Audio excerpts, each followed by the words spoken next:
Hi guys, what's up? Ang dami ng kalat dito sa aking baluarte ngayon. Daming box ng mga parts ng PC na mga ginamit ko sa mga na-build ko na. So, yung vlog na to ay magbuild ulit ako ng another PC. Tara, samahan nyo akong buuhin ulit. Papakita ko muna sa inyo yung mga parts. So, build for today. For the motherboard, itong B550M Aorus Elite. Ating CPU ay itong AMD Ryzen 5 5600X. At syempre hindi tayo gagamit ng stock cooler dito. So meron ako ditong Cooler Master Hyper 212 LED Turbo. So kasi hindi recommended para sa akin na gumamit ng stock cooler sa CPU na to kasi base sa aking experience masyado siyang mainit pag nag-run ka ng mga games plus lalo na pag nagsabay yung download plus games, yan masyado na siyang mainit.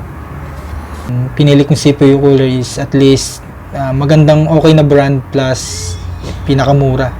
So yun. Para sa RAM naman, itong G-Skill Trident Z RGB 16GB kit, 3600 yung speed nya. Yan. For the power supply naman, itong Cooler Master 600 watts 80 plus bronze. Goods na siya para sa build na gagawin ko. At for the video card, ito pa ring AMD RX 6600 plus storage nya 2TB. SATA SSD lang siya. Bakit nga ba ako nagbi-build ng PC? Nagbi-build ako ng PC para tuparin yung pangarap ko na magkaroon ng computer shop. So, pangarap ko na siya dati nung bata pa ako. So, ngayong matanda na, hindi naman matanda. Ngayong kaya ko nang tuparin yung pangarap ko na yun. So, ipupurso ko na siya.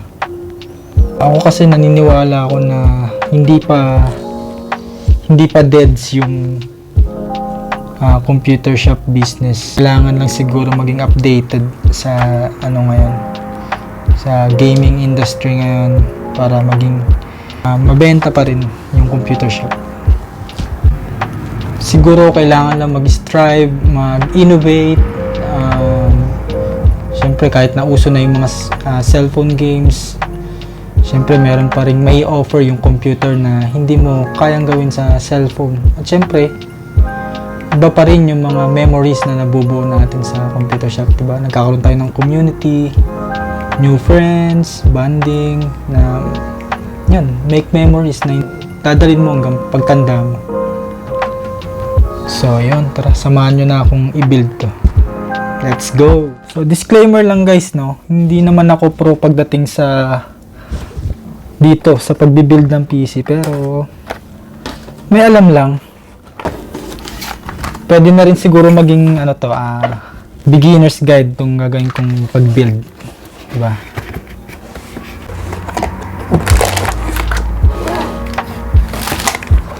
Sticker. Favorite ko rito sticker.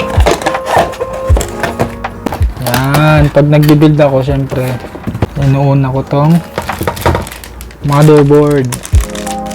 Hindi. Ganito naman talaga yung proper. Motherboard muna. Mag-gloves tayo guys kasi pasmado ako.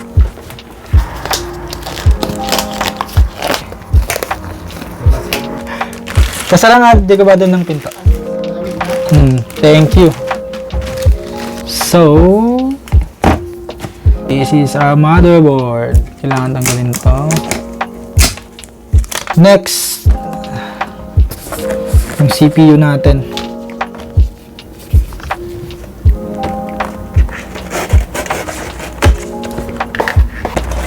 So, ito yung CPU cooler, stock CPU cooler niya. Hindi natin kailangan to.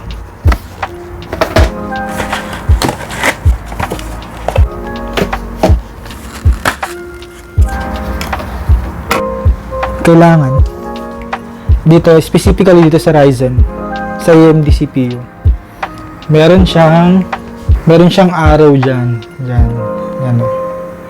Or pag binaligtad mo yung ayan, meron siyang arrow dyan. I-align natin siya sa meron ding parang arrow dyan na nakaukit. Ganun yung tamang paglagay. Angat muna natin yung lever, then lagay na natin.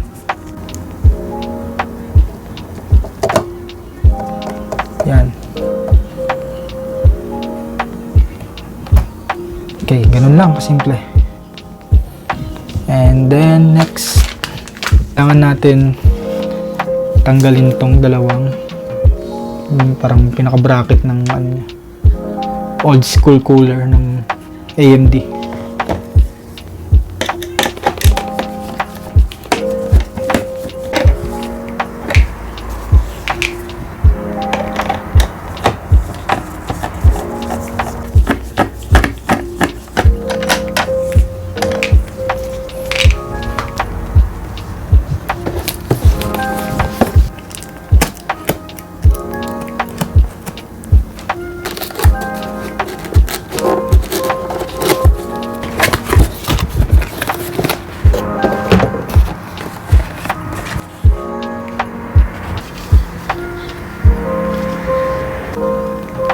Hindi dapat kinakalimutan tanggalin yan. So, tanggalin na natin yan. Tanggalin din natin tong bracket sa likod ng motherboard. Hindi natin kailangan to. Kasama sa box ng CPU cooler itong mga kailangan nating mga tornilyo and bracket para sa cooler na yan.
Tapos na natin install tong CPU cooler.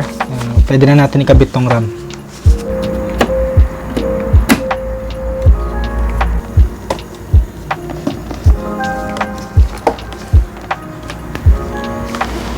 So ayan, okay na siya.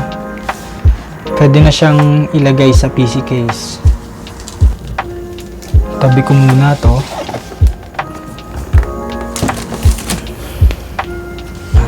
Ito ang aking PC case. So, bago ko ikabit dito yung motherboard natin, ayusin ko muna yung mga kable nito. Kumbaga, i-ready ko na siya para sa cable management. Ayan yung mga kable na yan, ayusin ko muna yan bago ko ikabit yung motherboard.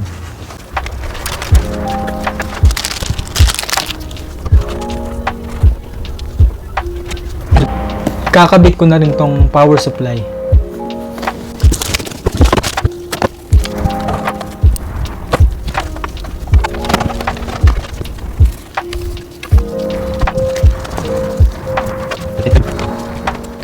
So yung ginawa ko dito, no, nilawit ko na yung mga cable pag naikabit ko na yung motherboard kasi mahirap na ipasok ng mga ito. So nilawit ko na siya dyan.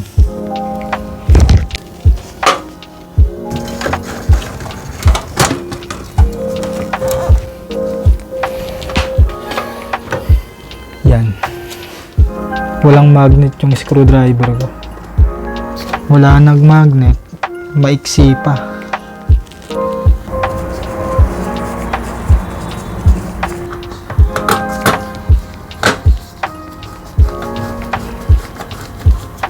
Okay.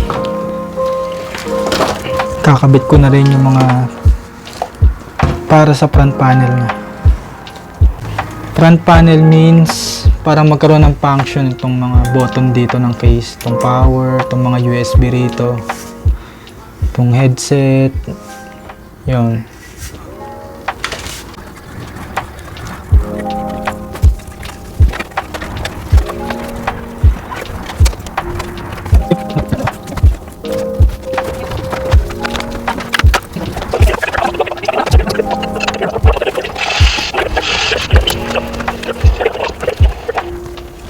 Okay, dito na tayo sa favorite part natin, yung video card.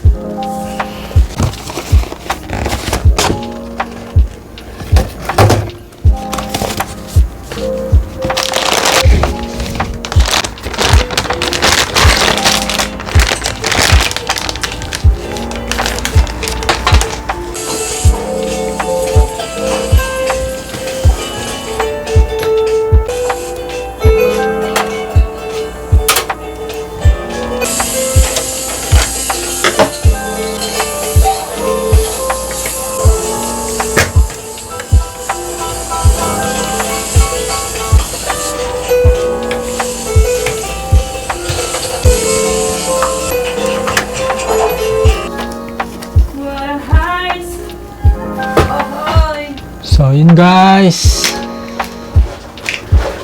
ang hindi ko na lang nakakabit ay itong storage, itong SSD.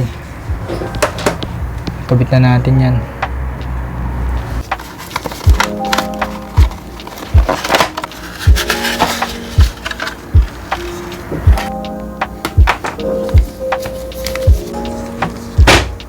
Kakabit lang natin itong SATA. Yan.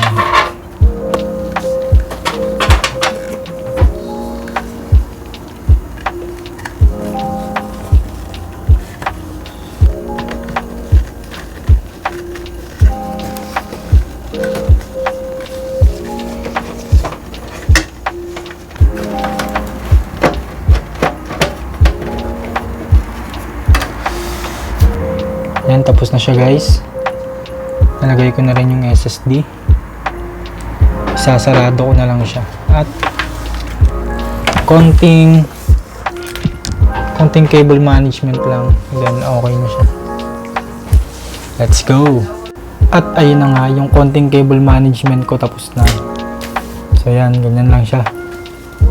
Hindi ko na inano pa, hindi ako marunong mag cable management masyado. Andito lang yung sikreto niya. Ayan, medyo maluwag yung space dito kaya dyan ko binalandra yung mga cable. So pwede na yan basta naisasara ng maayos. So yan, tapos na siya guys. Testing na natin kung gumagana.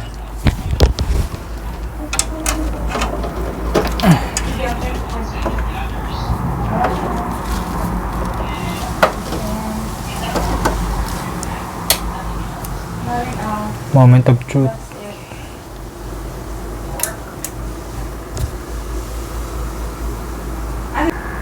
So yun guys, hindi umiikot yung mga fan. Nakalimutan ko ikabit yung sa power supply niya. Ito yung mga fan niya. Nakalimutan kong ikabit tong from power supply para magkaroon ng power yung mga fan. Yan, kabit na natin guys.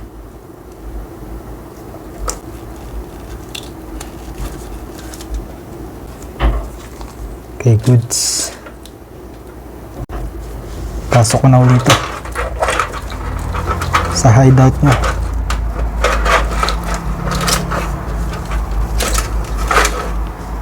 Yan.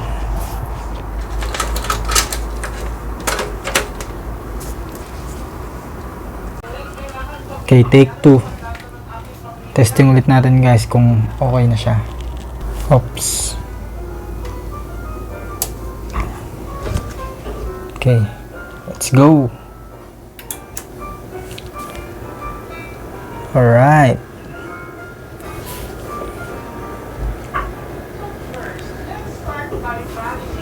Gumagana siya. So, kukonek ko na lang siya sa monitor and then isi-set up ko. So, yun guys. Naikabit ko na siya sa monitor. I-installan ko na lang to ng Windows. As of the moment, ang nabibuild ko na is 1, 2, 3, 4, 5. So, 6 na lang ang kulang. Makapagsimula na tayo ng computer shop business sa Pilipinas. So, lahat yan, pare-pareho lang ng specs. So yun guys, salamat sa panonood. Sana panoorin nyo pa rin yung mga susunod kong video. Paki-hit na rin yung like, mag-comment na rin kayo, magtanong kayo ng kahit ano, gagawa ko ng vlog. Mag-subscribe na rin kayo. Maraming salamat. Salamat sa panonood. I'm out. Peace.